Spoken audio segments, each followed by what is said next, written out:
Bi ambe alamsaduna November kalo klenani ambalma wa bisimila malak juga don kibaru keneka. Bi kibara munu mambulo kada ukulokan ode sanfe kalansoba ka ha ekol karamo ulukume barabla mununa o jora. Kibara mun serama ulu ya yire kafo kabini October kalo kle mugani woro sanfe kalansoba o ekol karamo ka hakenyi ni jekulu o kuye barabla kuda do damne kabini October kalo kle mugani woro.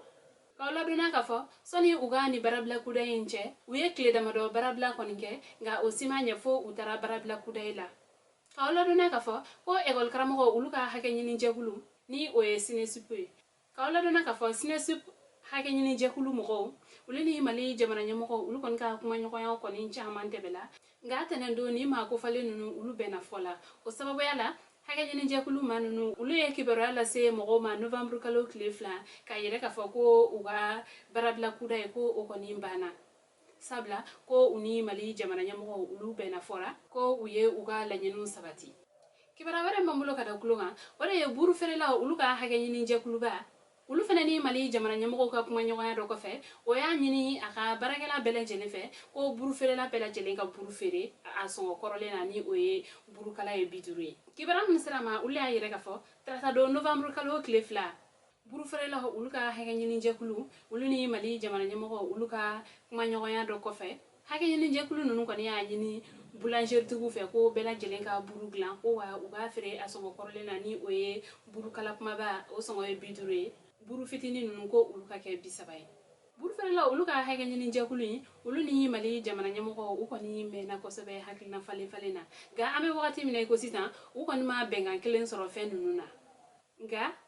mali jamana nyamoko ulu ko ni anyini buru ferela ulu ka hege nyini jekulu fe ko uka wati duma uka fendo ulaje trata na taina ko ube segin kapma o kama burutigo uluga hege nyini jekulu moko ule ya nyini uka barakela o bela jele fe ko boulanger tigi bela jele ka buru glan buru fere ka ke inafo korolin ko uga usiki ko ka trata nyelaje nga uga hege nyini jekulu ko ni nyama ya yire ka fo ko ulu ko nimbe mali jamana nyamoko ko ni nyana je ko fo trata ko ga ko ni uma kanjole fo ulu nyana ka ke ni trata e ko ulu kon be segi ku ko barabla o ke walma ka do fara buru songoka kawla dona ka fo buru ferela ulu kon ka ni klefla barabla ale ni ka do fara buru songoka o ma soro do were fe farni songo gele yako ko ale ni ube fununa munu ke buru la ko o songo fene gele la ko sobe o kum kon nala buru ferela nunu ule a jate mine ko ulu te ka bo uga buru glantawla u kon fene ayire ka fo ko ube do fara buru songoka mali jamana nyamoko ulu fene ma so ma sabla benga sebe do kumbe uni nyokonche o benga sebe kon na akunja ko ale no buru tigu ka uga buru fere bidurula kala kuma ba kala fitini ulu ka fere bisabala kibara ware mambulo kada ukuloka ore yan foila bingali kala do minele no ni ayire la ka fo ko marfa jugu fla kuma habulo kibara musrama ul kon ne ayire ka fo tenendo November kalo kle folo ansongo ale dugu konnala ko ni che marfa tigi fintigu ulu kon ye utegeda ale kan kata soro kelke marfa jugu fla ba kuna ko ni che ko ni dugu de unye ale don sabla aka bara kunye siratigere dugu tagala unye sirala ame wati ne ko sisan ni che ko ni abe finitigu uluka boluka kibara ware mana bo akoko fe ambo da okluka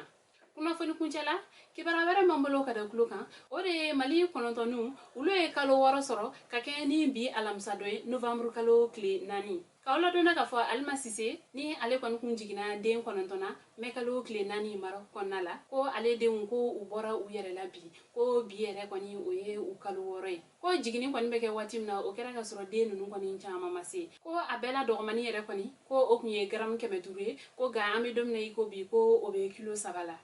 kena tigile moko ulu yere koni ka jateminela ko ni den nunu koni bora uyere la den nunu masa ulu ni mali jamana nyamoko ulu kon be haklina fale na wala sa jogamna ali masise ale na den kononton ube se ka segi mali kono jogamna ko ga ame wati mine go sisan uma don kerenkere le kon fo nunu ka seginina ko ga ko akonte na jayat kuni ambal ma onine kuya oka bi don kibaru e kada okluka aninche aka